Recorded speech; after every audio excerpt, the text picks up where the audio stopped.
بسم اللہ والآخرہ سورۃ الغاشیہ اعوذ باللہ من الشیطان الرجیم هل اتاک حدیث الغاشیہ۔ اے نبی صلی اللہ علیہ وسلم، کیا آپ کے پاس اس چھا جانے والی قیامت کی خبر آ گئی ہے؟ وجوہ یومئذ خاشعہ، کئی چہرے اس دن جھک جانے والے ہوں گے، ذلت کے مارے، شرمندگی اور ندامت کے مارے، ان اعمال کی شرمندگی جو وہ دنیا میں کر رہے ہیں۔ عاملۃ ناصبہ، محنت کرنے والے، تھک جانے والے، مشقت تو کر رہے تھے، تھکاوٹیں تو آ رہی تھی، لیکن کس راستے میں؟ دنیا کی زندگی کے لیے۔ تصلی نارا حامیہ، اس تیز گرم آگ میں داخل ہوں گے۔ تسقی من عین آنیہ، انہیں اس کھولتے ہوئے چشمے سے پانی پلایا جائے گا۔ لیس لہم طعام الا من ضریع، ان کے لیے کھانا نہیں ہوگا مگر کانٹوں والے درخت کا، اس زقوم کا جو جہنم کی گہرائیوں میں سے اگتا ہے اور جو کانٹوں سے بھرپور ہے۔ لا یسمن، وہ موٹا نہیں کرے گا۔ کھانے کی ایک خاصیت یہ ہے کہ وہ انسانی جسم کو طاقت بخشتا ہے۔ لا یسمن، وہ انہیں موٹا نہیں کرے گا، وہ ان کو طاقت نہیں دے گا۔ ولا یغنی من جوع، نہ ہی بھوک مٹانے کے کام آئے گا۔ وجوہ یومئذ ناعمہ، کئی چہرے اس دن رونق والے ہوں گے۔ لسعیہا راضیہ، وہ اپنی کوشش پر خوش ہوں گے، اپنی عبادت جو انہوں نے اللہ کے لیے کی ہے اس پر نازاں ہوں گے، اطمینان ہوگا انہیں کہ کچھ نہ کچھ بہرحال زیادہ راہ انہوں نے جمع کر رکھا ہے جو وہ اللہ کے سامنے پیش کریں گے۔ فی جنت عالیہ، وہ بڑی بلند جنت میں ہوں گے۔ لا تسمع فیہا لاغیہ، اس میں کوئی بے مقصد بات نہیں سنیں گے، کوئی لغو شے نہیں ہوگی، کوئی فضول بات نہیں ہوگی۔ فیہا عین جاریہ، اس میں ایک بہتا ہوا چشمہ ہے۔ فیہا سرر مرفوعہ، اور اس میں اونچے اونچے تخت ہیں۔ وَأَكْوَابٌ مَوْضُوعَةٌ، اور چنے ہوئے پیالے ہیں۔ وَنَمَارِقُ مَصْفُوفَةٌ، اور قطاروں میں لگے ہوئے گاؤ تکیے ہیں۔ وَزَرَابِيُّ مَبْثُوثَةٌ، اور بچھائے ہوئے قیمتی قالین ہیں۔ افلا ينظرون الى الابل كيف خلقت، اب یہ اللہ کی قدرتوں کا بیان آ رہا ہے، ایک یاد دہانی آ رہی ہے کہ دیکھو اللہ کیسی قدرت رکھتے ہیں، اللہ کا جلال کیسا ہے، اللہ کی کاریگری کے کیا مثالیں اللہ نے دنیا میں پیش کی ہیں۔ افلا ينظرون الى الابل كيف خلقت، کیا یہ اونٹوں کی طرف نہیں دیکھتے وہ کیسے پیدا کیے گئے ہیں، اونٹ کی خاصیت کیا ہے؟ یعنی ایک ایک نشانی پہ انسان غور کرے تو اتنی حکمتیں سامنے آتی ہیں۔ اونٹ کو اللہ نے صبر سے نوازا ہے، ایک مرتبہ پانی پیتا ہے، ایک مرتبہ کھانا کھاتا ہے، اپنے اندر سٹور کر لیتا ہے اس پانی کو، اور پھر کئی کئی دن صحرا میں، تپتی ہوئی دھوپ میں، گرم ریت کے اوپر کئی کئی دن چلتا ہے۔ اللہ نے اس کے اندر برداشت کا مادہ پیدا کیا ہے، صبر رکھا ہے اس میں۔ وَإِلَى السَّمَاءِ كَيْفَ رُفِعَتْ، اور ذرا آسمان کو دیکھو، ہم نے اسے کیسے بلند کیا، بغیر کسی شگاف کے، بغیر کسی کمی اور کجی کے، بغیر کسی سہارے اور ستون کے ہم نے اسے تم پر بلند کر دیا۔ تم اپنی سائنس اور ٹیکنالوجی کی انتہاؤں کے قریب پہنچنے والے ہو، اس کے باوجود بھی اس آسمان کی بلندیوں کو چھو نہیں سکے، یہاں تک کہ تم یہ بھی معلوم نہیں کر سکے کہ اس آسمان کا تمہاری زمین سے فاصلہ کتنا ہے۔ وَإِلَى الْجِبَالِ كَيْفَ نُصِبَتْ، اور ذرا پہاڑوں کی طرف دیکھو وہ کیسے نصب کیے گئے ہیں۔ اللہ نے ان پہاڑوں میں استقامت رکھی ہے، ہوا چلتی ہے، آندھیاں آتی ہیں، طوفان آتے ہیں، یہ پہاڑ اپنی جگہ سے ہلتے نہیں ہیں۔ اللہ انسان سے بھی یہی چاہتا ہے کہ آزمائشوں کے طوفان آئے تو پھر بھی انسان اپنی جگہ پر ثابت قدم رہے، اللہ کے دین سے ہٹے نہیں۔ وَإِلَى الْأَرْضِ كَيْفَ سُطِحَتْ، اور زمین کی طرف دیکھو کیسے وہ بچھائی گئی ہے۔ اللہ تم سے چاہتا ہے تم اللہ کے سامنے بچھ جاؤ، تم اللہ کے فرما بردار بن جاؤ، تم اللہ کے سامنے اپنے آپ کو سرنڈر کرو۔ چار چیزوں کی مثال دی اللہ نے اپنی قدرت میں سے، اونٹوں کی، آسمان کی، پہاڑوں کی اور زمین کی۔ فذکر، اے نبی صلی اللہ علیہ وسلم انہیں نصیحت کرتے رہیے، یاد دہانی کرواتے رہیے. انما انت مذکر، بے شک آپ صرف یاد دہانی کروانے والے ہیں. لست علیہم بمسیطر، آپ ان پر نگران نہیں بنائے گئے. اللہ کے رسول صلی اللہ علیہ وسلم جس غم کی شدت میں رہا کرتے تھے کہ کچھ لوگ ایمان کیوں نہیں لا رہے، اس پر آپ صلی اللہ علیہ وسلم کو تسلی دی گئی ہے. آپ کا کام انہیں دائرہ اسلام میں داخل کرنا نہیں ہے، بس اس کی دعوت دینا ہے. یہ ایمان لاتے یا نہیں لاتے، یہ آپ کی کامیابی یا ناکامی کا معیار نہیں ہے. قیامت والے دن آپ سے ایمان نہ لانے والوں کے متعلق سوال نہیں کیا جائے گا. اللہ نہیں پوچھیں گے آپ سے، آپ نے پیغام پہنچا دیا، بس آپ کا یہ کام تھا. اگر یہ ایمان نہیں لائے تو پھر اس کا بوال ان کے اپنے سروں پر ہے. الا من تولى وكفر، مگر جس نے رخ پھیرا اور اس نے کفر کیا، فيعذبه الله العذاب الاكبر، اللہ اسے عذاب دے گا اور سب سے بڑا عذاب دے گا. ان الینا ایابہم، بے شک ان کا لوٹ کر آنا ہماری طرف ہے. ثم ان علینا حسابہم، پھر بے شک ہمارے ذمے ہے ان سے حساب لینا.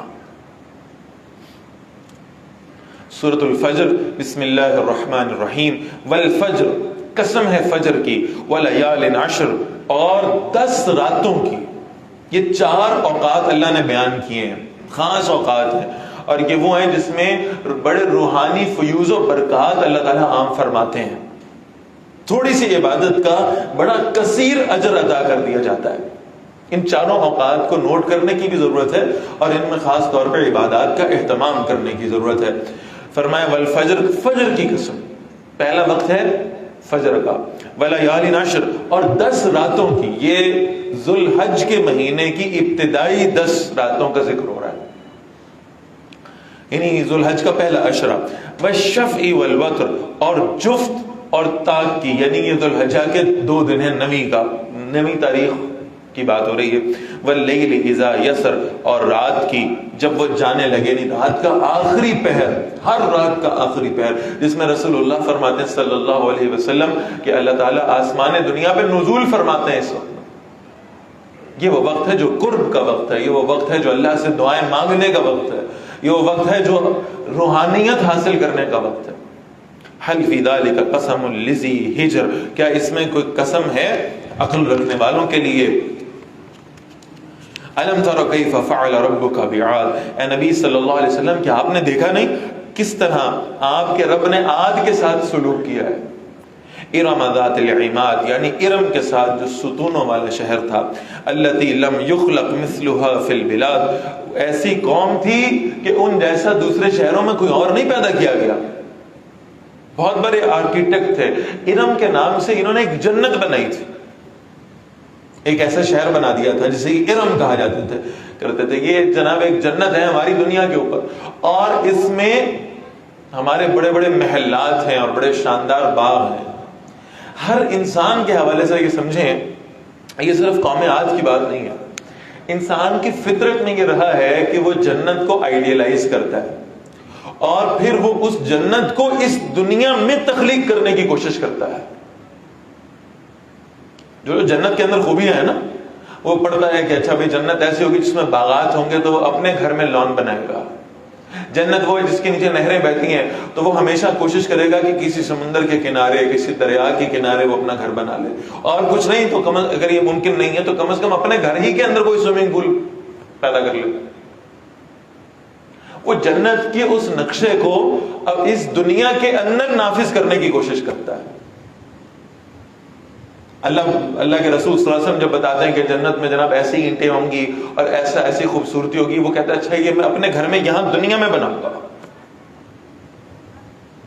اور یہ کانسیپٹ ایسا ہے جو ہمیشہ سے انسان کی جبلت میں موجود ہے اور ہمیشہ رہے گا شاید، سوائے ایمان والوں کے. اسی لیے آپ دیکھیں کہ اللہ کے رسول صلی اللہ علیہ وسلم نے فرمایا، اور بہت خوبصورت روایت ہے، بہت مختصر الفاظ میں اللہ نے حکمتوں کے سمندر بیان کر دی.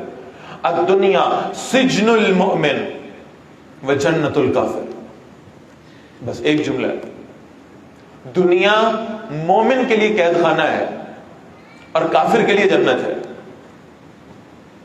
وہ جو اللہ کا نافرمان ہے، وہ جو کفر کرنے والا ہے، وہ جو اس جنت پر ایمان نہیں رکھنے والا، وہ یہاں جنت بنانے کی کوشش کرے گا. مومن کے لیے تو قید خانہ ہے. مومن اسے قید خانے کی طرح گزارتا ہے. جیسے ایک قیدی، اس کی توجہ اس پہ مبذول نہیں ہوتی کہ وہ اپنے قید خانے کو مزید حسین بنائے، مزید خوبصورت بنائے، مزید فیسلٹیز اس کے اندر لے آئے، نہیں، بلکہ اس کی کوشش ہمہ وقت یہ رہتی ہے، اس کی توجہ ہمیشہ اس بات پر رہتی ہے کہ وہ کب اس قید خانے سے نکلے اور اپنے اصل گھر کی طرف جائے. وہ قید خانے میں گھر بنانے کی کوشش نہیں کرتا. اسی طرح مومن کی توجہات کا مرکز اللہ کی جنت ہے جو بنائی گئی ہے. اور وہ جو جنت کا ایمان نہیں رکھنے والا اس کا نقشہ سنتا ہے اور پھر اس نقشے کو اس دنیا ہی میں بنانے کی کوشش بھی کرتا ہے. یہ کیا تھا نا شداد نے، اس نے کہا تھا مجھے اللہ کی جنت کی کوئی ضرورت نہیں ہے معاذ اللہ، اور میں یہاں دنیا میں جنت بناؤں. پھر اس نے وہ جنت بنائی، اس کی ایک شکل یہاں پیدا کی، دنیا بھر سے اس نے انجینئرز اکٹھے کیے، آرکیٹیکٹ سے اکٹھے کیے، اور پھر ان سے کہا کہ آؤ اور مجھے ڈیزائن بنا کر دو. بڑا خوبصورت اور شاندار ڈیزائن بنایا گیا، اور پھر اس کی جو نا وہ تعمیر کا کام وہ شروع ہو گیا، اور بڑے سالوں تک چلتا رہا. بے تحاشا پیسہ اڑایا اس کام.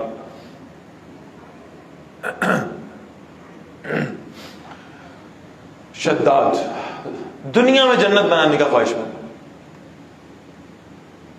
اور پھر جب یہ جنت بنا چکا اور جب اس نے اس کو انوگریٹ کرنے کا، اس کا افتتاح کرنے کا ارادہ کر لیا، تو جب پہلا قدم وہ جنت اپنی اس نام نہاد جنت کے اندر رکھنے لگا ہے تو اللہ نے ملک الموت کو حکم دیا کہ اس کی روح قبض کر لو. بلکہ وہ بڑی عجیب روایت آتی ہے کہ ملک الموت سے پوچھا گیا کہ تمہیں کبھی کسی پہ ترس آیا ہے؟ تم نے ازل سے لے کے ابد تک تم لوگوں کی روحیں قبض کرنے پہ ہو، تمہیں کسی پہ ترس آیا؟ اس نے کہا 2 دفعہ ترس آیا تھا بس. ایک مرتبہ ایسا ہوا کہ ایک بحری جہاز تھا اور وہ سمندر میں سفر کر رہا تھا، تو اس پہ طوفان آیا. اللہ تعالیٰ نے مجھے حکم دیا کہ ایک ماں اور اس کے شیرخوار بچے کے علاوہ باقی سب ڈوب جائیں، ان کو موت دے. وہ سارے مر گئے. وہ ایک ماں اور شیرخوار بچہ، اس کا چھوٹا سا، اس کو لکڑی کے ایک تختے پہ جگہ ملی ان دونوں. تو ماں اپنے بچے کو اٹھائے، اس تختے کے اوپر بے یار و مددگار اس سمندر کے اندر موجود تھے. تو ملک الموت کہتا ہے پھر مجھے اللہ نے حکم دیا کہ اس ماں کی روح بھی قبض کر لو، اس کی موت کا وقت آ گیا. اس کی روح قبض کر لی گئی. تو کہتا ہے اس وقت مجھے اس بچے پہ بڑا ترس آیا کہ یہ بچہ سمندر میں بیچوں بیچ اکیلا، کون ہے اس کو دیکھنا، شیرخوار بچہ ہے تو اپنے لیے خود بھی کوشش نہیں کر سکتا، تو یہ کیسے زندہ رہے گا. تو مجھے اس بچے پہ ترس آیا جب میں نے اس کی ماں کی روح کو قبض کیا. تو ایک مرتبہ یہ ترس آیا، اور دوسری دفعہ مجھے شداد پہ ترس آیا. اس نے اتنے چاؤ سے اتنا مال خرچ کر کے اس نے دنیا میں یہ جنت بنائی، اور جب اس میں قدم رکھنے لگا کہا کرتا تھا مجھے اللہ کی ضرورت نہیں ہے، نہ اللہ کی جنت کی ضرورت ہے. جب اس میں قدم رکھنے لگا تو اللہ نے مجھے کہا اس کی روح قبض کرو. تو مجھے ترس آیا، دیکھ تو لیتا، اگر رہنا نصیب نہیں تھا تو دیکھ تو لیتا میں نے کیا بنایا، کتنی شاندار شے بنا دی میں نے، ایک دفعہ دیکھ لیتا. لیکن اللہ نے دیکھنے کی مہلت نہیں دی. مجھے شداد پہ ترس آیا. تو روایت میں آتا ہے اللہ نے جواب دیا ملک الموت کو، تجھے پتا ہے یہ دونوں کردار ایک ہی ہیں. یہ شداد ہی وہ بچہ تھا جو اس سمندر میں شیرخوار بے یار و مددگار تھا. اس سمندر کے پانی کے اندر اسے زندگی دینے والا، اس کی ضروریات پوری کرنے والا کون تھا؟ اللہ. اور یہ بڑا ہو کے کہتا مجھے اللہ کی ضرورت نہیں. اللہ ظلم تو نہیں کرتا. جس کو اللہ نے اکیلے کو اس کائنات میں پالا ہے اور وہ بڑا کر کے مجھے اللہ کی ضرورت نہیں ہے، تو پھر اس کے ساتھ یہی کرنا بنتا ہے جو اس کے ساتھ کیا گیا ہے. اور اس شداد کے واقعات ہم پڑھتے ہیں، لیکن حقیقت یہ ہے کہ کہیں نہ کہیں ہم سب کے دلوں میں ایک چھوٹا سا شداد پایا جاتا ہے. ہم اپنی دنیا کو ری شیپ کرنے کی کوشش کرتے ہیں، ہم اسے جنت بنانے کی کوشش کرتے ہیں، ہم اپنی ہاؤسنگ سوسائٹیز کے نام جنت کے ناموں پہ رکھتے ہیں. یہ ریاض الجنہ ہے، جنت کا باغ ہے نا، یہ ایڈن گارڈن ہے، جنات عدن، ایسے ہی ہے. یہ پیراڈائز ویلی ہے، جنت الفردوس بھی بنا لی. اور پھر ہم اپنے گھروں کے اندر کہیں نہ کہیں اس جنت کا کوئی ایک اس کی تشبیہ، اس کی ایک تمثیل پیدا کرنے کی کوشش کرتے ہیں. یہ اس لیے ہے کہ اس جنت کا ہمیں یقین نہیں ہوتا یا ہم اس کو پانے کی خواہش نہیں رکھتے. تو اللہ نے قوم عاد کی مثال دی ہے. یہ ارم بنائی تھی نا، ارم اسے اپنی جنت کہا کرتے تھے اور کہتے تھے کہ اس میں ہم نے ایسے محلات اور ایسے باغات اور ایسے نہریں بنا ڈالی ہیں کہ گویا یہ ہماری جنت ہے دنیا میں. فرمایا التی لم یخلق مثلها فی البلاد، ہم نے دوسرے شہروں میں ایسی کوئی قوم پیدا نہیں کی تھی جس کے پاس اتنے فنون ہو، اتنا ہنر ہو. وثمود الذین جابوا الصخر بالواد، اور سمود کے ساتھ ہم نے کیا کیا، جو چٹانوں میں وادیاں تراشتے تھے، جو پہاڑوں کو کاٹ کے محل بنایا کرتے تھے. وفرعون ذی الاوتاد، اور ہم نے فرعون کے ساتھ کیا کیا، جو میخوں والا فرعون تھا. میخوں والا، میخوں سے مراد یہ ہے فرعون کا جب لشکر چلتا تھا تو اس کے ساتھ ایک الگ سے پوری جماعت، ایک گروہ چلا کرتا تھا، ایک دستہ چلا کرتا تھا جس نے صرف میخیں اٹھا رکھی ہوتی تھی. اور یہ میخیں اس لیے ہوتی تھی کہ جہاں فرعون اور اس کا لشکر قیام کریں گے تو وہاں پر خیمے لگانا ان کی ذمہ داری ہوتی تھی. ان میخوں کے ذریعے سے خیمے لگایا کر اتنا بڑا لشکر ہوتا تھا کہ اس کے رہنے سہنے کا انتظام کرنے کے لیے پوری ایک پروٹوکول ٹیم الگ سے چلا کرتی تھی. الذین طغوا فی البلاد، اور وہ لوگ جو شہروں میں حد سے گزر گئے. فاکثروا فیہا الفساد، انہوں نے اس میں بہت سا فساد پھیلایا. فصب علیہم ربک سوط عذاب، تو ان پر آپ کے رب نے عذاب کا کوڑا برسایا. ان ربک لبالمرصاد، بے شک آپ کا رب ان سرکشوں پہ نظر رکھے ہوئے دیکھ رہا ہے یہ کیا کر رہے ہیں. فَأَمَّا الْإِنسَانُ إِذَا مَا ابْتَلَاهُ رَبُّهُ، بس انسان وہ ہے جب کبھی اس کا رب اسے آزماتا ہے، اسے آزمائش سے دوچار کرتا ہے، کوئی مشکل آ جاتی ہے. فَأَكْرَمَهُ، اور پھر اس کے بعد اسے عزت بخشتا ہے. وَنَعَمَهُ، اور اسے نعمت دیتا ہے. فَيَقُولُ رَبِّي أَكْرَمَنِ، تو کہتا ہے میرے رب نے مجھے بڑی عزت دی ہے. اللہ کا شکر ادا کرنے لگتا ہے آسانی کے دور میں. وَأَمَّا إِذَا مَا ابْتَلَاهُ، اور پھر جب اللہ اسے آزماتا ہے. فَقَدَرَ عَلَيْهِ رِزْقَهُ، پھر اس پر اس کے رزق کو تنگ کر دیتا ہے. فَيَقُولُ رَبِّي أَهَانَنِ، وہ کہتا ہے میرے رب نے مجھے ذلیل کر دیا. شکوے شکایتیں اس کی زبان سے نکلتے ہیں، اللہ سے ناراضگی کا اظہار کرتا ہے. اور یہاں آپ الفاظ ذرا دیکھ لیجئے. وَأَمَّا إِذَا مَا ابْتَلَاهُ دونوں جگہوں پہ آیا. رزق کا کھل جانا بھی اللہ کی آزمائش ہے، رزق کا تنگ ہو جانا بھی اللہ کی آزمائش ہے. کسی کو اللہ تعالیٰ دے کے آزماتے ہیں، کسی سے اللہ تعالیٰ لے کے آزماتے ہیں. دونوں طرح آزمائش. اسی لیے اللہ کے رسول نے فرمایا صلی اللہ علیہ وسلم، مسلم شریف کی روایت ہے، فرمایا مومن کا معاملہ تو بڑا عجیب ہے، اس کو تو دوہرا فائدہ ہے، اس کا تو ہر معاملے میں خیر ہے. اور یہ چیز مومن کے سوا کسی کو حاصل نہیں ہے. نعمت ملتی ہے تو شکر کرتا ہے، اور اگر کوئی مشکل آ جاتی ہے، تکلیف آ جاتی ہے تو صبر کرتا ہے. دونوں صورتوں میں اجر ہے. شکر کرے گا تو بھی اجر ہے، صبر کرے گا تو بھی اجر ہے.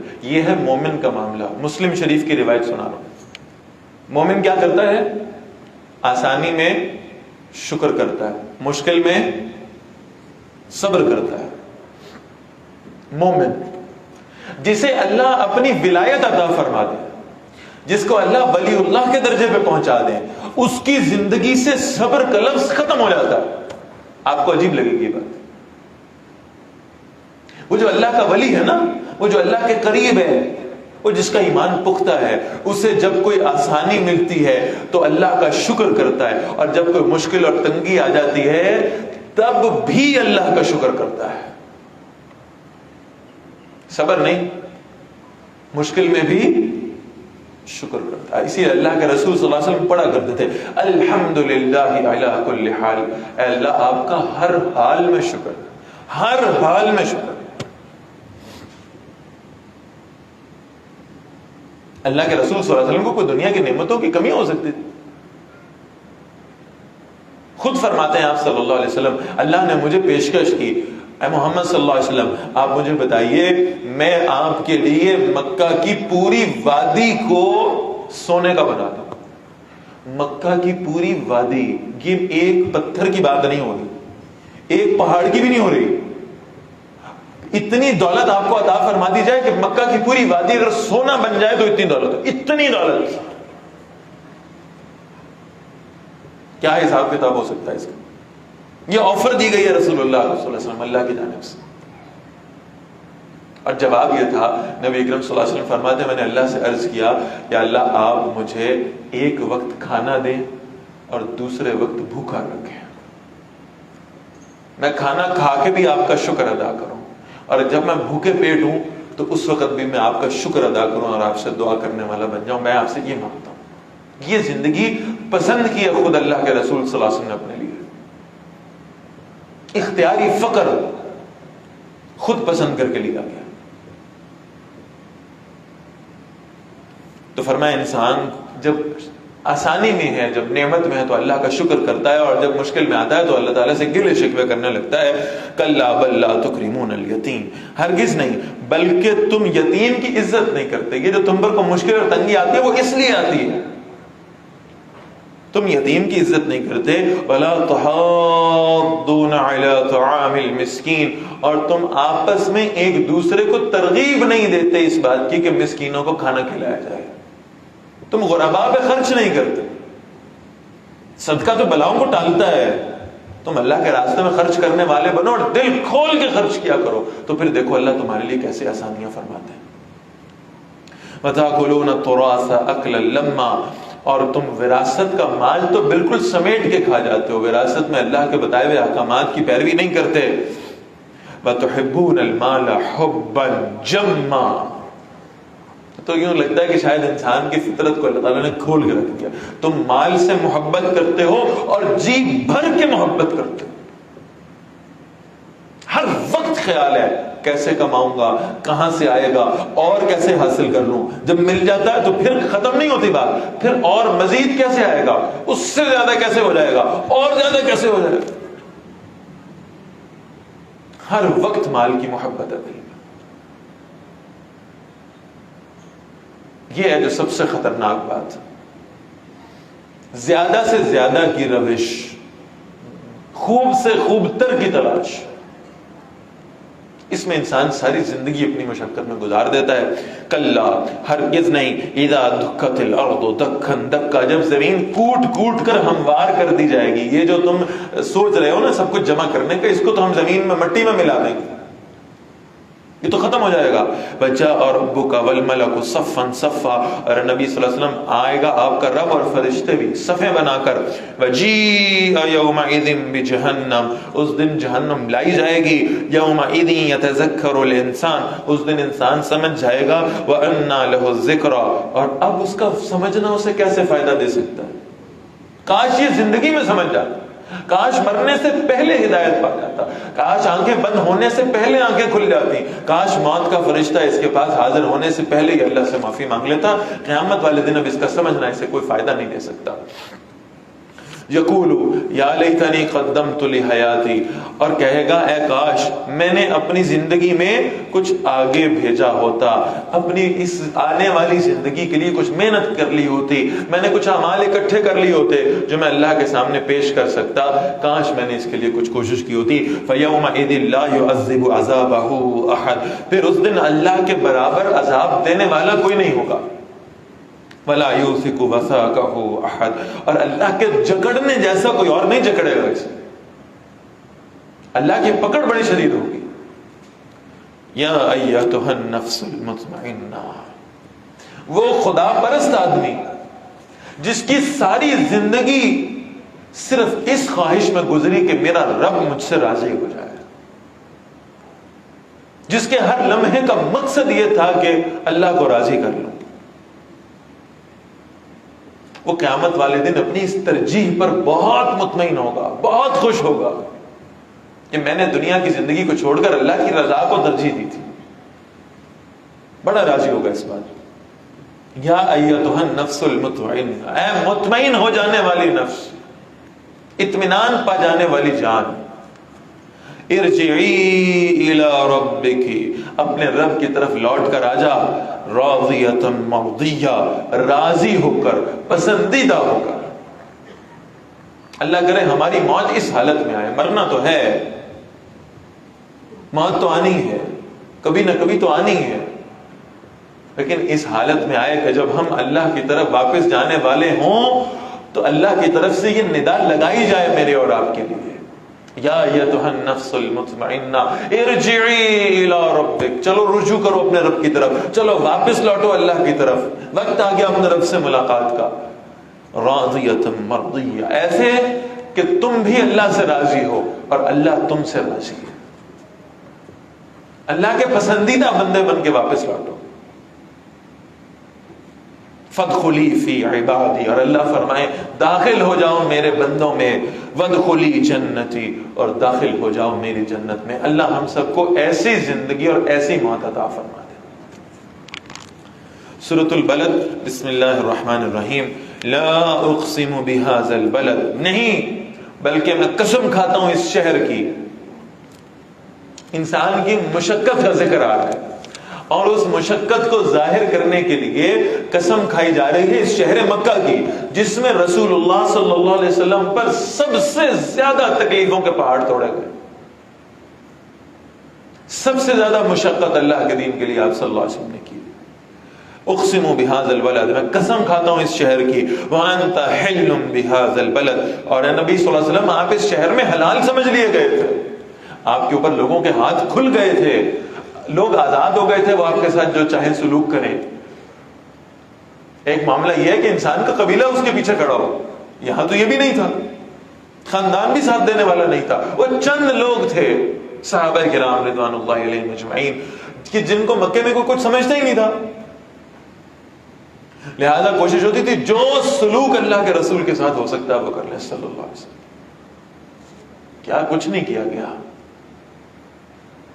اور کس انداز میں اللہ کے رسول صلی اللہ علیہ وسلم اس مکہ کے شہر میں سے ان کا سوشل بائیکاٹ کیا گیا، شیب ابی طالب میں بھیجا گیا.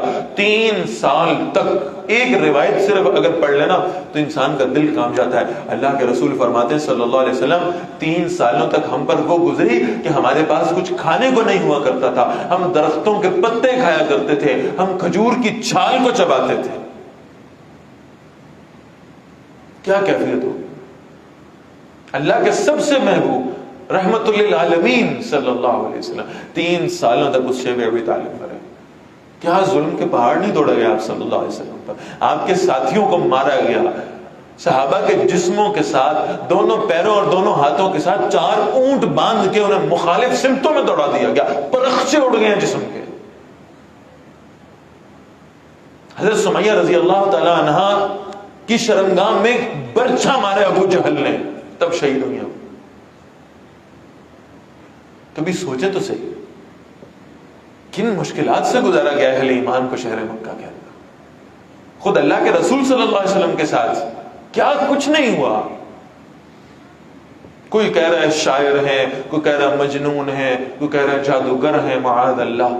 اس ہستی کو، جس ہستی کو پورا دن پوری رات سوائے اس کے کوئی فکر ہی نہیں ہے، سب سے بڑی فکر یہ ہے کہ یہ لوگ اسلام کا کلمہ پڑھ لیں، یہ لوگ جنت میں چلے جائیں، جہنم سے بچ جائیں. اس ہستی کے ساتھ یہ سلوک ہو رہا ہے اس شہر میں. ووالد وما ولد، اور قسم ہے والد کی اور جو اس نے پیدا کیا. یعنی انسان کی اپنی اولاد کے لیے جو فکریں ہیں وہ بھی مشقت کا باعث ہے. کیسے ان کی تربیت کرنی ہے، کیسے ان کی ضروریات کو پورا کرنا ہے، کیسے ان کی پیدائش پر پرورش کا اہتمام کرنا ہے، یہ سب چیزیں محنت والی. لقد خلقنا الانسان فی کبد، یقیناً ہم نے انسان کو مشقت میں پیدا کیا اور اس مشقت کی مثال دی ہے. سب سے ہلکی مثال یہ ہے کہ ایک باپ اپنے بچوں کے لیے کتنا فکر مند رہتا ہے اور کتنی مشقت کرتا ہے. اور سب سے اعلیٰ مثال دی ہے، سب سے اونچی مثال دی ہے، سب سے شدید مثال دی ہے رسول اللہ کی صلی اللہ علیہ وسلم کہ اللہ کے دین کے راستے میں کن مشقتوں سے آپ صلی اللہ علیہ وسلم کو گزارا گیا ہے اس شہر مکہ میں.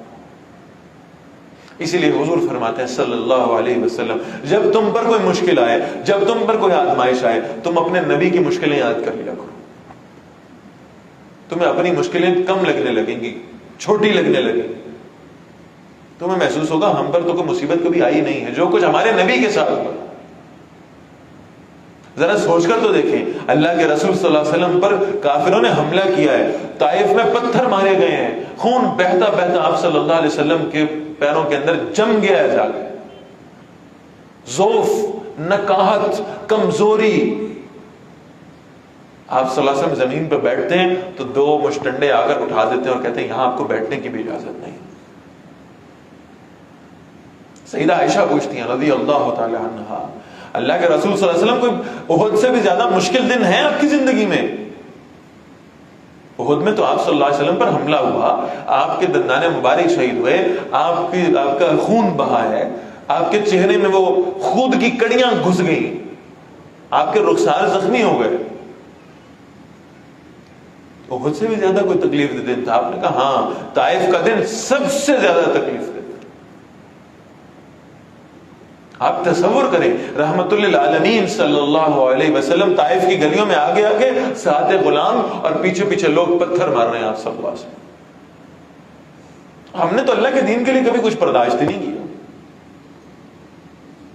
ہم پر تو کبھی کوئی مشکل اتری نہیں، ہمیں تو پتھر نہیں مارے گئے، ہمیں تو گالیاں نہیں نکالی گئی، ہمیں تو برا بھلا نہیں کہا گیا. ہمارے پاس وقت نہیں ہے اللہ کے دین کے لیے، حالانکہ ہم پر کوئی آزمائش بھی نہیں آئی اس سلسلے میں. خود رسول اللہ صلی اللہ علیہ وسلم کے ساتھ جو کچھ ہوا ہے بیان سے باہر ہے. لہذا فرمائیں گے انسان ہے ہی مشقت میں. اب اس نے کس مشقت میں زندگی گزارنی ہے، یہ فیصلہ اس نے خود کرنا ہے. یہ دنیا کی مشقت میں پڑا رہا، دنیا کے حصول کی مشقت میں پڑا رہا، یا اس نے آخرت کے حصول کے لیے بھی کوئی محنت کی ہے، یہ فیصلہ تم نے خود کرنا ہے. مشقت دونوں جانب ہوگی، تم نے کس مشقت کو پسند کرنا ہے، یہ تمہارا فیصلہ ہے. اَيَحْسَبُ أَن لَّن يَقْدِرَ عَلَيْهِ أَحَدٌ، کیا انسان سمجھتا ہے کہ اس پر کسی ایک کا بھی اختیار نہیں ہے؟ یقولو، کہتا ہے اہلکت مالا لبدا، میں نے ڈھیروں مال لوٹا دیا ہے، اتنا مال خرچ کر رہی ہے، میں تو بہت صدقہ خیرات کرتا تھا، میں تو بہت اللہ کے راستے میں خرچ کرتا تھا. اللہ پہ احسان جتاتا ہے یہ، اللہ کے دین کے راستے میں خرچ کر کے. اَيَحْسَبُ أَن لَّمْ يَرَهُ أَحَدٌ، کیا وہ سمجھتا ہے کہ اسے کسی نے دیکھا نہیں ہے، اللہ کا علم نہیں ہے یہ کس نیت سے صدقہ کر رہا تھا، یہ کس نیت سے خرچ کر رہا تھا. أَلَمْ نَجْعَل لَّهُ عَيْنَيْنِ، کیا ہم نے اس کے لیے 2 آنکھیں نہیں بنائی، وَلِسَانًا وَشَفَتَيْنِ، اور زبان اور 2 ہونٹ نہیں بنا دی اس کے، وَهَدَيْنَاهُ النَّجْدَيْنِ، اور ہم نے اسے 2 واضح راستے نہیں دکھا دیے. اللہ کے اس پر کتنے احسان ہیں، یہ چند ٹکے خرچ کر کے اللہ پہ احسان جتاتا ہے، یہ سمجھتا ہے میں نے بہت کام کر دیا اللہ کے راستے میں خرچ کر کے. یہ تو اپنی ایک آنکھ کی قیمت اللہ کو نہیں دے سکتا. یہ تو زبان جو اللہ نے اسے یہ جملے بولنے کے لیے عطا فرمائی ہے، یہ تو اس زبان کی قیمت نہیں ادا کر سکتا. یہ اللہ پہ احسان کیسے جتاتا؟ فَلَقْتَحَمَ الْعَقَبَةَ، بس وہ داخل نہیں ہوا ایک مشکل گھاٹی میں، اس نے دین کا راستہ چنا ہی نہیں. ہاں یہ پرخار راستہ تھا، یہ مشکلوں والا راستہ تھا، اس نے تو اسے پسند ہی نہیں کیا. وما ادراک ما العقبہ، اور تم کیا جانو وہ مشکل گھاٹی کیا ہے. اب ذرا سنیے گا، فک رقبہ، اللہ کے نزدیک پسندیدہ صدقہ کیا ہے؟ فک رقبہ. کوئی مسلمان قید کر لیا جائے، تم اس کی گردن چھڑانے کے لیے اپنے مال میں سے اس کا فدیہ ادا کرو. یا کوئی مسلمان کسی قید کسی اس قرضے کے اندر پھنس جائے تو تم اس کو اس قرضے میں سے نکالنے کے لیے اس کے اوپر خرچ کر دیا کرو. یہ ہے اللہ کے ہاں پسندیدہ صدقہ. فک رقبہ او اطعام فی یوم ذی مسغبہ، یا کسی ایسے دن میں کھانا کھلانا جو بھوک والا دن ہو، قحط والا دن ہو، جب لوگوں کے پاس کھانے کو کچھ نہ ہو تم ان کو پیش کرو. یتیما ذا مقربہ، ایسے یتیم کو جو قرابت دار بھی ہو تمہارا. او مسکینا ذا متربہ، یہ ایسے مسکین کو جو خاک میں رل رہا ہو. یہ بڑا مشکل معاملہ ہے. اسے اللہ نے کہا ہے عقبہ، یہ گھاٹی ہے، گھاٹی دشوار گزار گھاٹی ہے، آسان کام نہیں. اللہ کے راستے میں خلوص نیت سے خرچ کرنا، بغیر احسان کیے خرچ کرنا، اور خرچ کرنا کسی غلام کو آزاد کرانے کے لیے، خرچ کرنا کسی مسلمان بھائی کے قرضے کو اتارنے کے لیے، خرچ کرنا کسی قحط والے دن میں جب تم اپنے اس جمع کیے ہوئے مال پہ بڑے خوش ہو، بڑے شاداں و فرحاں ہو کہ میں نے یہ سب کچھ جمع کر لیا، اس دن اللہ کے لیے خرچ کرنا، کسی یتیم پر خرچ کرنا، کسی مسکین اور غریب کے لیے لگانا، یہ ہے اللہ کے نزدیک صدقہ و خیرات کی پسندیدہ مثال ہے. ثم کان من الذین آمنوا، پھر وہ ان لوگوں میں شامل ہو گیا جو ایمان لائے، وتواصوا بالصبر، اور انہوں نے ایک دوسرے کو صبر کی وصیت کی، وتواصوا بالمرحمہ، اور ایک دوسرے کو رحم کرنے کی وصیت کی. جتنا یہ مال اللہ کے راستے میں خرچ کرتا جائے گا اتنا ان لوگوں میں، اس گروہ میں شمولیت کا امکان بڑھتا جائے گا. جتنی مال کی محبت نکلتی جائے گی اتنی دین کی محبت آتی جائے گی، اتنا اللہ کے قریب ہوتا جائے گا، اتنا ایمان مضبوط ہوگا، اتنا اعمال صالحہ کرنے کی توفیق ملتی جائے گی جتنا یہ خلوص نیت سے اللہ کے راستے میں خرچ کرتا رہے گا۔ فرمایا اولئک اصحاب المیمنہ، یہی لوگ ہیں جو دائیں ہاتھ والے ہیں، والذین کفروا بآیاتنا، اور جن لوگوں نے ہماری آیات کا انکار کیا، ہم اصحاب المشأمہ، وہی ہیں جو بائیں ہاتھ والے ہیں، علیہم نار موصدہ، ان پر ہر طرف سے یہ بند کی گئی آگ چھائی ہوئی ہوگی، یہ اس سے نکل نہیں پائیں گے، کوشش کے باوجود، محنت کے باوجود اس آگ میں سے باہر نہیں نکل پائیں گے۔ اللہ تعالی ہمیں اس سے محفوظ فرمائے۔ سورۃ الشمس، بسم اللہ الرحمن الرحیم۔ والشمس وضحاها، قسم ہے سورج کی اور اس کی دھوپ کی، والقمر اذا تلاها، اور چاند کی جب وہ اس کے پیچھے آئے، والنہار اذا جلاها، اور دن کی جب وہ سورج کو ظاہر کر دے، واللیل اذا یغشاها، اور رات کی جب وہ سورج اور اس کے آثار کو ڈھانپ لے، والسماء وما بناها، اور آسمان کی اور اس کی جس نے یہ آسمان بنایا ہے، والارض وما طحاها، اور زمین کی اور اس کی جس نے زمین کو بچھا دیا، ونفس وما سواها، اور نفس کی اور اس کی جس نے اسے درست کر دیا، فالہمها فجورها وتقواها، پھر اللہ نے اس کے دل میں نافرمانی اور پرہیزگاری کی پہچان ڈال دی۔ انسان کا دل گواہی دیتا ہے کہ یہ راستہ صحیح ہے، اور جب وہ گناہ کرنے لگتا ہے تو اس کا دل اسے ملامت کرتا ہے۔ یہ پری انسٹالڈ چیزیں ہیں جو اللہ نے اس کے دل میں رکھی ہیں۔ وہ جب گناہ کرے گا اس کا ضمیر اسے ملامت کرے گا، وہ جب نیکی کا کام کرے گا اس کے دل میں اطمینان و خوشی کی لہر آئے گی۔ قد افلح من زکاہا، وہی بات ہے جو سورۃ الاعلیٰ کے آخر میں ہو رہی تھی۔ بے شک کامیاب ہو گیا وہ شخص جس نے اپنے نفس کا تزکیہ کر لیا، جس نے اپنے آپ کو پاک کر لیا، جس نے وہ نفس کی جو خواہشات تھیں اس پر قابو پا لیا، اس نفس کو اللہ کے تابع کر لیا۔ وقد خاب من دساہا، اور یقیناً وہ ناکام ہو گیا جس نے اسے خاک میں دبا لیا، جس نے اسے اس دنیا کی، اس مٹیریلزم کی دوڑ کے اندر اس دل کو لگا دیا، وہ ناکام ہو گیا۔ کذبت ثمود بطغواها، ثمود نے اپنی سرکشی کی وجہ سے جھٹلایا۔ اذ انبعث اشقاها، جب ان کا سب سے بڑا بدبخت آدمی اٹھا۔ فقال لهم رسول اللہ، تو اس نے اللہ کے رسول سے کہا، ناقۃ اللہ وسقیاها، تو اللہ کے رسول نے ان سے کہا تھا، ناقۃ اللہ وسقیاها، یہ اللہ کی اونٹنی کا اور اس کے پینے کی باری کا خیال رکھنا۔ فکذبوه فعقروها، انہوں نے جھٹلایا رسول کو اور پھر اس اونٹنی کی ٹانگیں کاٹ ڈالی۔ فدمدم علیہم ربهم بذنبهم، اور ان پر ان کے رب نے ان کے گناہ کی وجہ سے ہلاکت نازل کی۔ فسواها، پھر اس قوم کو برابر کر دیا۔ ولا یخاف عقباها، اور وہ اس کے پیچھے کسی بدلے سے ڈرتا نہیں ہے۔ سورۃ اللیل، بسم اللہ الرحمن الرحیم۔ واللیل اذا یغشا، قسم ہے رات کی جب وہ چھا جائے، والنہار اذا تجلی، اور دن کی جب وہ روشن ہو، وما خلق الذکر والانثی، اور اس کی جو اس نے مذکر اور مونس پیدا کر دیے ہیں۔ ان سعیکم لشتی، بے شک تمہاری کوششیں مختلف ہیں۔ کچھ ایسے ہیں جن کی کوششیں آخرت کے لیے، اللہ کو راضی کرنے کے لیے، جنت کے حصول کے لیے، اور کچھ وہ ہیں جن کی کوششیں دنیا کو حاصل کرنے کے لیے، دنیا والوں کو راضی کرنا چاہتے ہیں، دنیا کی آسائشیں حاصل کرنا چاہتے ہیں۔ فَأَمَّا مَنْ أَعْطَى وَاتَّقَى، مفسرین کا خیال ہے کہ یہ آیات نازل ہوئی ہیں سیدنا صدیق اکبر رضی اللہ تعالیٰ عنہ کی شان میں، اور بہرحال ان کی پیروی کرنے والے بھی اس درجے کو حاصل کر سکتے ہیں۔ بس وہ جس نے اللہ کی راستے میں صدقہ کیا، خرچ کرتا رہا کرتا رہا کرتا رہا، واتقا، اور پھر اس نے تقوی اختیار کیا، اللہ کی نافرمانی سے بچ گیا، وصدق بالحسنى، اور اس نے سب سے اچھی بات کی تصدیق کی، جو حق کی بات اس کے سامنے آئی، جو اللہ کا کلام اس کے سامنے پیش کیا گیا، جو رسول اللہ صلی اللہ علیہ وسلم کی حدیث اس کے سامنے پیش کی گئی، اس نے من عن اس کو تسلیم کر لیا، اس پہ کوئی سوال نہیں اٹھایا، اس پر بحث مباحثہ نہیں کیا۔ فَسَنُيَسِّرُهُ لِلْيُسْرَى، ہم اسے آسان راستے کے لیے سہولت دے دیں گے، ہم اس کے لیے جنت کا راستہ آسان بنا دیں گے۔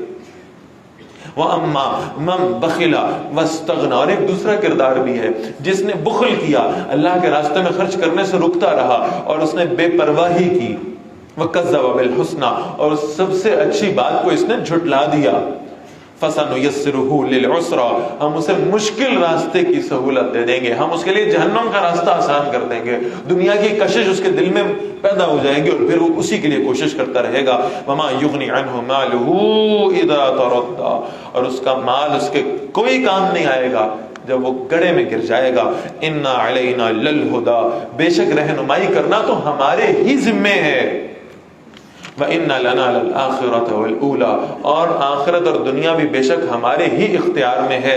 فَأَنذَرْتُكُمْ نَارًا تَلَظَّى، بس میں نے تمہیں ایک ایسی آگ سے خبردار کر دیا ہے جو بھڑک رہی ہے، لَا يَصْلَاهَا إِلَّا الْأَشْقَى، اس آگ میں سوائے انتہائی بدبخت کے کوئی داخل نہیں ہوگا، الَّذِي كَذَّبَ وَتَوَلَّى، جس نے جھٹلایا اور رخ پھیر لیا، وَسَيُجَنَّبُهَا الْأَتْقَى، اور وہ جو اللہ کا پسندیدہ کردار ہے، جو تقوی والا ہے، جو اللہ کی نافرمانی سے بچنے والا ہے، وہ اس آگ سے دور رکھا جائے گا۔ الَّذِي يُعْطِي مَالَهُ يَتَزَكَّى، یہ کون ہے؟ جہنم سے دور رہنے والا، جس کے لیے جہنم کا راستہ مشکل اور جنت کا راستہ آسان بنا دیا گیا ہے۔ الَّذِي يُعْطِي مَالَهُ يَتَزَكَّى، وہ اپنا مال اس لیے خرچ کرتا رہتا ہے تاکہ وہ پسندیدہ، تاکہ وہ پاکیزہ ہو جائے، تاکہ اس کا تزکیہ ہو جائے۔ معلوم ہوا کہ اللہ کے راستے میں صدقہ کرنا یہ تزکیہ حاصل کرنے کا ذریعہ ہے۔ بار بار آپ دیکھ رہے ہیں ایک بات ریپیٹ ہو گئی، خرچ کرو اللہ کے راستے میں، اس لیے کہ وہ لوگ جن کی توجہات آخرت کی طرف ہوں گی وہ دنیا اکٹھی کر کے نہیں رکھیں گے، اسے اللہ کے راستے میں لگاتے رہیں گے۔ وَمَا لِأَحَدٍ عِندَهُ مِن نِعْمَةٍ تُجْزَى، حالانکہ کسی کا اس کے ہاں کوئی احسان نہیں ہے کہ جس کا بدلہ دیا جائے، إِلَّا ابْتِغَاءَ وَجْهِ رَبِّهِ الْأَعْلَى، مگر وہ اصل میں اپنے رب کی رضا کے لیے یہ سب کر رہا ہے، وہ لوگوں سے اس کا بدلہ نہیں لینا چاہتا، وہ دنیا کی تعریفات کے حصول کے لیے یہ نہیں کر رہا، وہ دنیا کی شہرت و عزت نہیں پانا چاہتا، وہ اس لیے کر رہا ہے کہ اس کا رب اس سے راضی ہو جائے۔ وَلَسَوْفَ يَرْضَىٰ، اور امام راضی کے مطابق یہ جو سارے الفاظ ہیں سورۃ اللیل کی، یہ حضرت ابوبکر رضی اللہ تعالیٰ کے حوالے سے ہیں، یہ اس لیے خرچ کرتا ہے کہ یہ اللہ اس سے راضی ہو جائے۔ اللہ فرمائے وَلَسَوْفَ يَرْضَىٰ، قریب اللہ راضی ہو جائے گا اس سے، اللہ ہمیں ایسا بنا دے۔ بہت اہم سورہ مبارکہ قرآن مجید کی سورۃ الضحیٰ، یہ دو سورتوں کا ایک سیٹ ہے، آپ اسے سمجھ لیں، اور دونوں ایک ساتھ جوڑی ہوئی ہیں اللہ نے، سورۃ الضحیٰ اور سورۃ الانشراح۔ بسم اللہ الرحمن الرحیم۔ والضحیٰ، قسم ہے دھوپ چڑھنے کے وقت کی، جب دن روشن ہو جائے، نمایاں ہو جائے۔ واللیل اذا سجا، اور رات کی قسم ہے جب وہ چھا جائے۔ دو آراء ہیں اس میں مفسرین کی، ان کو ذرا سمجھ لیں۔ ہوا یہ کہ اللہ کے رسول صلی اللہ علیہ وسلم کو ابو لہب کی جو بیوی تھی ام جمیل، یہ چچی لگتی تھی رسول اللہ صلی اللہ علیہ وسلم کی۔ اب وحی کے نزول میں کچھ وقفہ آ گیا اور ام جمیل نے رسول اللہ صلی اللہ علیہ وسلم کو تانا دیا، لگتا ہے تمہارا شیطان تم سے ناراض ہو گیا ہے، معاذ اللہ۔ وہ جو تمہیں آ کے یہ باتیں بتاتا تھا نا، وہ جو تمہیں یہ کلام سنا کے جاتا تھا، وہ تم سے ناراض ہو گیا، معاذ اللہ ثم معاذ اللہ۔ اللہ کے رسول صلی اللہ علیہ وسلم کو تکلیف پہنچی ہے یہ بات سن کے، اللہ رب العزت کے بارے میں ایسے کلمات کہے جائیں، چلو وہ تو کہنے والے کا ایمان ہوگا، اس کا عقیدہ ہوگا، لیکن یہ کہنا کہ شاید وہی اس لیے نہیں آ رہی کہ اللہ آپ سے ناراض ہو گئے ہیں۔ آپ صلی اللہ علیہ وسلم نے سمجھا واقعتاً شاید ایسا نہ ہو، میری کسی بات کی وجہ سے مجھ سے اللہ تعالیٰ کی ناراضگی ہو گئی ہو اور مجھ پر وحی کے نزول میں ایک وقفہ لا دیا گیا ہے، طویل وقفہ۔ کون سوچ رہا ہے یہ؟ محمد الرسول اللہ صلی اللہ علیہ وسلم، اللہ کے آخری پیغمبر، رحمت للعالمین۔ اگر وحی میں وقفہ آ گیا اور کسی نے یہ جملہ کہہ دیا تو وہ اس فکر میں مبتلا ہوئے کہ مجھ سے وحی دور ہو گئی ہے، کہیں اللہ مجھ سے ناراض نہ ہو گئے ہوں. ہم میں سے کسی نے سوچا ہے کہ اگر قرآن ہماری زندگیوں سے دور ہو گیا, ہمیں پڑھنے کی توفیق نہیں مل رہی, ہمیں سیکھنے کا وقت نہیں مل رہا, تو کہیں ایسا تو نہیں کہ اللہ ہم سے ناراض ہے, ہم سے یہ توفیق سلب کر لی گئی ہے, ہم سے قرآن کو دور کر دیا گیا ہے, ہمیں زندگی میں الجھا دیا گیا ہے تاکہ یہ قرآن کی طرف نہ آ سکے. کیا ہم بھی کبھی اس پہ فکر مند ہوئے؟ کیا ہمیں بھی کبھی کوئی پریشانی لاحق ہوئی؟ ام جمیل نے یہ تانا دیا رسول اللہ صلی اللہ علیہ وسلم. اس میں پھر اللہ تعالیٰ نے یعنی آیات یہ نازل فرمائی ہیں, سورہ والضحیٰ آئی, اور اللہ تعالیٰ نے تسلی دی کہ نہیں, آپ کا جو رب ہے وہ آپ سے ہرگز ناراض نہیں ہے. ما ودعک ربک وما قلی. نبی صلی اللہ علیہ وسلم, نہ آپ کو آپ کے رب نے چھوڑا ہے اور نہ وہ آپ سے ناراض ہو. میں کہتا ہوں 2 آراء ہیں ان پہلی 2 آیتوں کے حوالے سے, ان کو بھی سن لیتا رہا. ایک رائے یہ ہے کہ یہ والضحیٰ سے مراد واقعتاً دن ہی ہے, اور واللیل سے مراد واقعتاً رات ہی ہے. اور یہاں ان دونوں کی قسم کھانے کی حکمت یہ ہے کہ اللہ تعالیٰ یہ فرما رہے ہیں جیسے رات اور دن کے مابین اوقات مختلف ہیں اور ایک وقفہ پایا جاتا ہے, دن کے درمیان میں رات آتی ہے اگلا دن آنے سے قبل, تو اس وقفے میں بھی بڑی حکمتیں ہیں اللہ تعالیٰ کے ہاں سے. اسی طرح آپ کے ہاں جو وحی کے نزول میں ایک وقفہ ہوا ہے, اس میں بھی اللہ کی جانب سے بڑی حکمت ہے, آپ پریشان نہ ہو. ایک رائے مفسرین کی ہے, علمی رائے. ایک عشاق کی رائے ہے, وہ کہتے ہیں والضحیٰ سے مراد دن نہیں ہے. ضحیٰ کہتے ہیں ہر روشن چیز کو, کیونکہ سب سے روشن دن ہے, اس لیے والضحیٰ دن کو کہا جاتا ہے. وہ کہتے ہیں کہ والضحیٰ سے مراد ہے رسول اللہ صلی اللہ علیہ وسلم کا روشن چہرہ, اور واللیل سے مراد ہے اللہ کے رسول صلی اللہ علیہ وسلم کی سیاہ خوبصورت زلفیں. اللہ اپنے نبی کے چہرے کی اور ان کی زلفوں کی قسم کھا کے کہتا ہے نہیں نہیں, آپ اتنے خوبصورت ہیں, آپ اتنے شاندار ہیں, آپ میری مخلوقات میں سب سے بہترین بنائے گئے ہیں. وَأَحْسَنَ مِنْكَ لَمْ تَرَ قَطُّ عَيْنِي وَأَجْمَلَ مِنْكَ لَمْ تَلِدِ النِّسَاءُ خُلِقْتَ مُبَرَّأً مِنْ كُلِّ عَيْبٍ كَأَنَّكَ قَدْ خُلِقْتَ كَمَا تَشَاءُ. آپ اتنے شاندار تخلیق پہ پیدا کیے گئے ہیں, مجھے آپ سے محبت ہی اتنی ہے, میں آپ سے ناراض ہو ہی نہیں سکتا. یہ حضور صلی اللہ علیہ وسلم کے چہرے کی قسم, آپ صلی اللہ علیہ وسلم کی زلفوں کی قسم. ما ودعک ربک وما قلی, آپ کے رب نے آپ کو چھوڑا نہیں ہے اور نہ ہی وہ آپ سے ناراض ہوا ہے. وللآخرۃ خیر لک من الاولی, یقیناً ہر آنے والی حالت پہلے والی حالت سے بہتر ہے. جیسے جیسے آگے دن چلتے جائیں گے, جیسے جیسے وحی کی کیفیات آتی جائیں گی, جیسے اللہ نے اس کو درجہ بدرجہ نازل کرنے کا فیصلہ کر رکھا ہے, یہ زیادہ بہتر ہے. یہ اللہ کا کلام ہے, اس کا فیصلہ اللہ پہ چھوڑیں کہ اللہ نے کیسے نازل کرنا. یہی آپ کے حق میں بہتر ہے. وَلَسَوْفَ يُعْطِيكَ رَبُّكَ فَتَرْضَىٰ. اے نبی صلی اللہ علیہ وسلم, ان قریب آپ کا رب آپ کو عطا فرمائے گا تو آپ راضی ہو جائیں گے, آپ خوش ہو جائیں گے. اب پھر ان 2 آیتوں کو ملا لیں, آیت نمبر 4 اور آیت نمبر 5.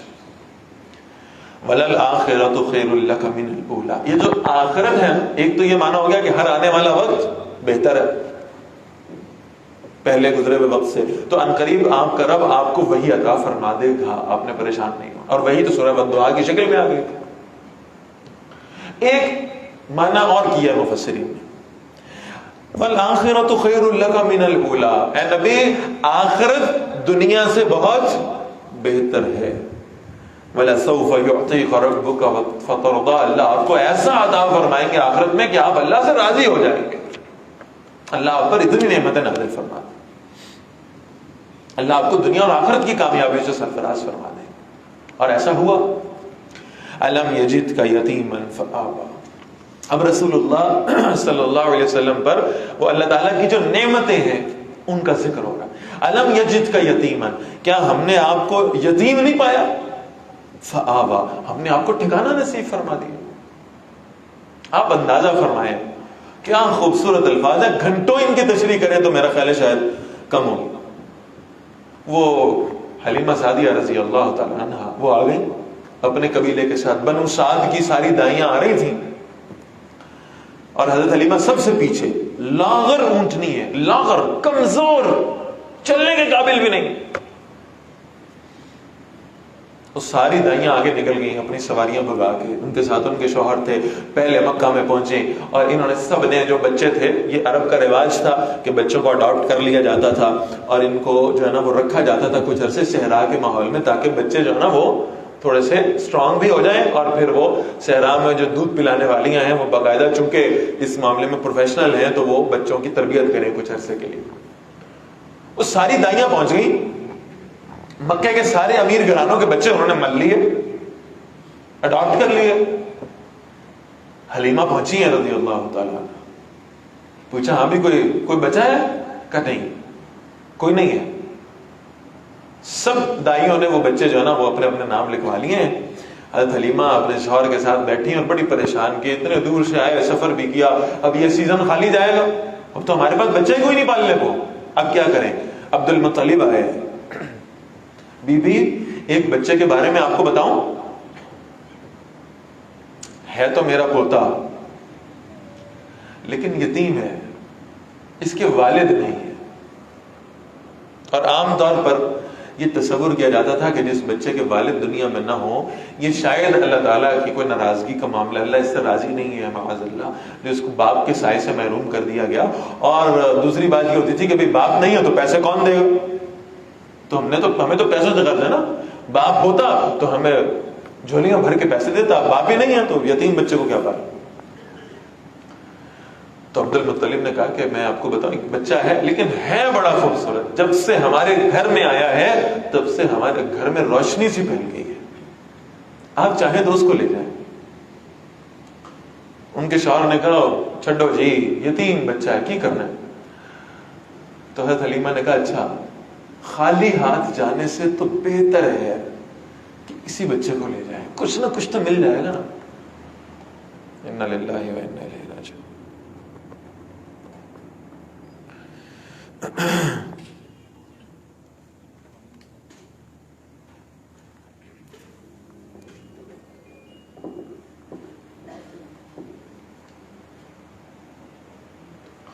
بسم اللہ ولا بخر. تو حلیمہ سعدیہ رضی اللہ تعالیٰ عنہ نے کہا کہ بھئی خالی ہاتھ جانے سے تو بہتر ہے کسی بچے کو لے جاتے.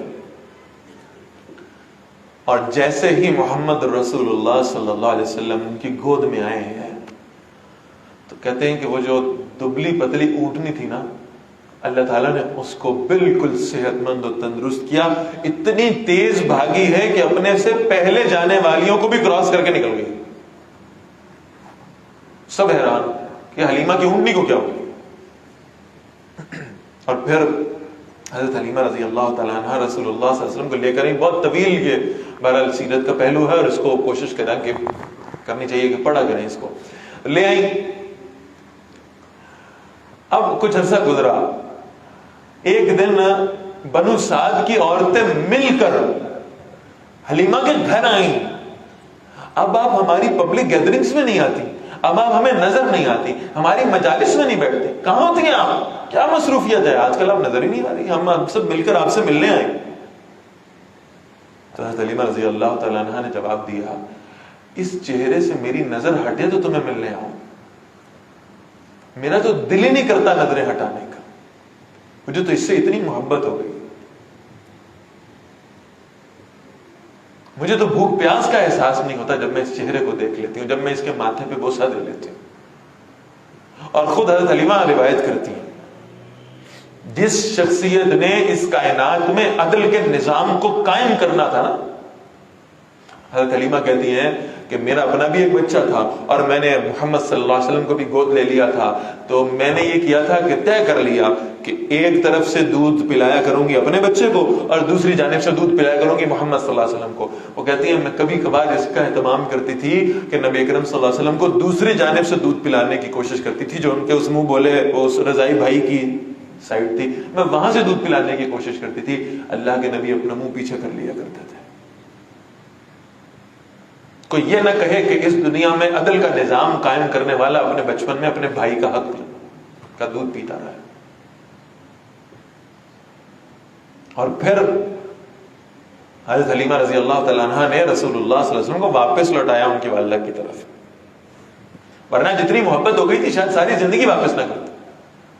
لیکن جب وہ شق صدر کا واقعہ ہوا، حضرت حلیمہ کے اپنے بچے آئے، انہوں نے آ کر بتایا ہم کھیل رہے تھے، کوئی فرشتہ آیا، اس نے محمد صلی اللہ علیہ وسلم کو پکڑا، پھر ان کے سینے کو کھولا، چیر کر اوپن ہارٹ سرجری ہوئی، پھر آپ کے دل کو نکالا گیا، پھر اس کو دھو کر دوبارہ انسٹال کر دیا گیا.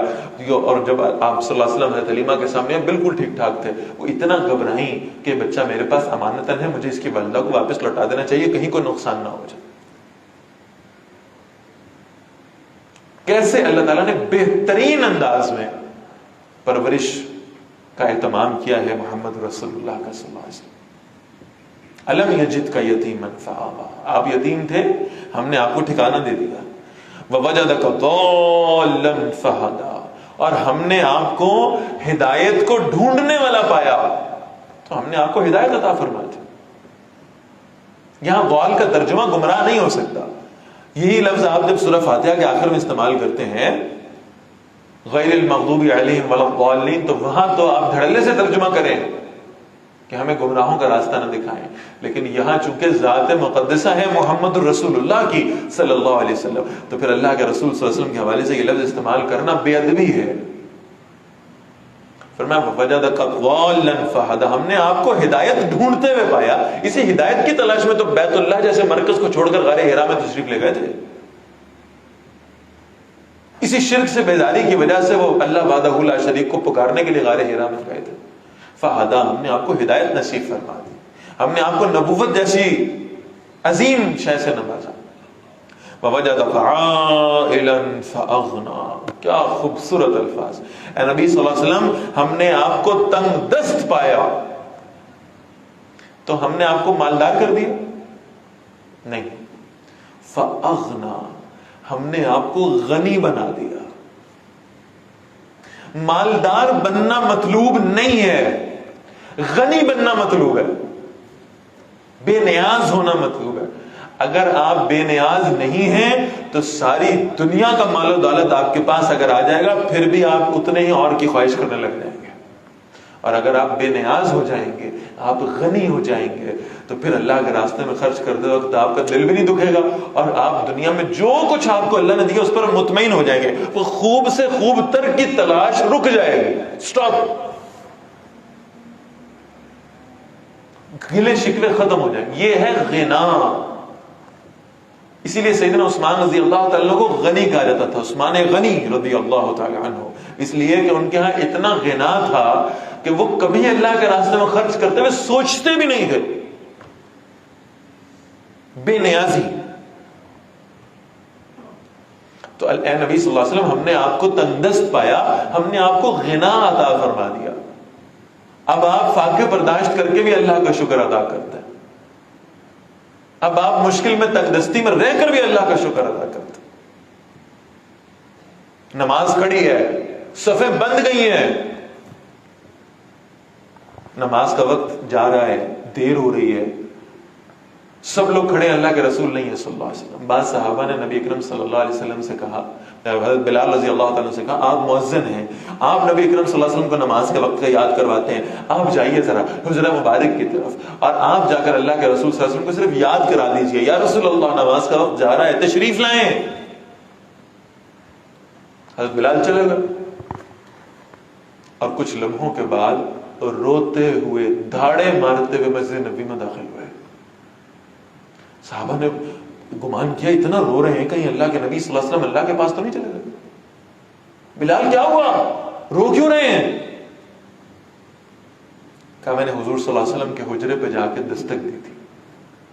میں نے کہا یا رسول اللہ صلی اللہ علیہ وسلم تشریف لائیں، نماز کا وقت ہو گیا، آپ تشریف نہیں لا رہے، صفیں بن چکی ہیں، آپ کے انتظار میں سب کھڑے ہیں، تشریف لے آئے. اللہ کے نبی صلی اللہ علیہ وسلم نے حجرے کے دروازے کے پیچھے سے جواب دیا، بلال میرے پاس صرف ایک کرتا ہے. انصار میں سے ایک عورت آئی تھی، اس نے مجھے کہا تھا میں آپ کو ایک کرتا ہدیتاً بھجواؤں گی، میں اس کا منتظر تھا اور میں نے اس کے انتظار میں اپنے واحد کرتے کو دھو لیا ہے. اب میرے پاس کوئی شے پہننے کو نہیں ہے جسے پہن کر میں مسجد میں آ جاؤں.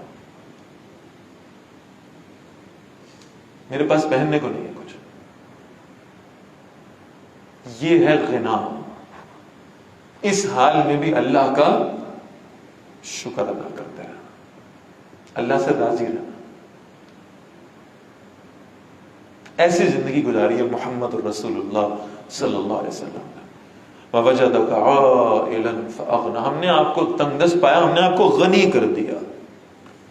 اب آپ نے کیا کرنا ہے؟ ہم نے آپ پر جو عنایات کی ہیں اس کا شکر بجا لائیے. فَأَمَّا الْيَتِيمَ فَلَا تَقْهَرْ, اے نبی صلی اللہ علیہ وسلم جو یتیم ہے اس پر سختی نہ کیجیے گا. آپ یتیم تھے, ہم نے آپ کو معاشرے میں کتنی عزت والا مقام دیا ہے. اب شکرانہ یہ ہے کہ کسی یتیم کے ساتھ سختی والا بول نہ بولیے گا. وَأَمَّا السَّائِلَ فَلَا تَنْهَرْ, جو سائل آپ کے پاس آ جائے, جو سوال کرنے والا, جو فقیر آ جائے, آپ نہیں دینا چاہتے ہوں گے, معذرت کر لیجئے گا, لیکن اسے جھڑکنا نہیں ہے. آپ نے اس کے ساتھ سختی والی بات آپ نے نہیں کہنی. اللہ کے نبی کو کہا جا رہا ہے صلی اللہ علیہ وسلم. ہماری تو کوئی حیثیت اور اوقات ہی نہیں ہے کہ ہم کسی کو ڈانٹ سکیں, ہم کسی کو تانا زنی کر سکیں. کبھی ایسا نہیں ہوا کہ کوئی شخص محمد صلی اللہ علیہ وسلم کے در پہ آیا ہو اور خالی واپس لوٹا ہو. جس کے بارے میں آپ صلی اللہ علیہ وسلم کو صلاحیت نظر آتی تھی کہ وہ کام کر سکتا ہے, آپ اسے اندر بلاتے تھے, اپنے پاس بٹھاتے تھے, مسلمانوں سے کہتے تھے کوئی اس کی مدد کرے گا, ان سے پیسے اکٹھے کرتے تھے, یا کسی اس کو خود کہتے تھے تمہارے پاس کیا شے ہے, میرے پاس فلاں شے, اس کو بیچو, بیچ کر اس کے پیسے میرے پاس لے کر آؤ, پھر لکڑی کاٹو, پھر لے کر آؤ, پھر میں تمہیں کلہاڑی بنا کر دوں, جاؤ یہ کلہاڑی تمہارے ہاتھوں میں, میں تمہارے لیے دعا کرتا ہوں, جاؤ جا کے لکڑیاں کاٹو, بیچو, اللہ تمہیں رزق عطا فرمائے گا. بزنس سیٹ اپ کر کے دیے رسول اللہ نے لوگوں کو صلی اللہ علیہ وسلم. جس شخص کے گھر میں 2 وقت کبھی کھانا نہیں کھایا گیا, جس شخص کے گھر میں 3 دن کبھی مسلسل چولہا نہیں جلا, ان کے دروازے سے بھی کوئی سوالی واپس نہیں جاتا تھا. وَأَمَّا السَّائِلَ فَلَا تَنْهَرْ, جو سائل ہے اسے جھڑکے مت, اسے ڈانٹے مت, اس سے محبت سے پیش آئیں. وَأَمَّا بِنِعْمَةِ رَبِّكَ فَحَدِّثْ, اور جو آپ کے رب نے آپ پر نعمت کی ہے اس کو بیان کرتے رہیں, اس کا تذکرہ کرتے رہیں, شکر باللسان کا مظاہرہ کریں.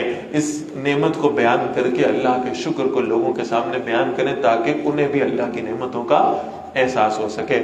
سورہ والضحیٰ تک آج ہم نے پڑھ لیا الحمدللہ, اور اب چند صورتیں ہماری رہ گئی ہیں. انشاءاللہ تعالی علم نشرہ سے کل آخری سیشن کو آغاز کریں گے.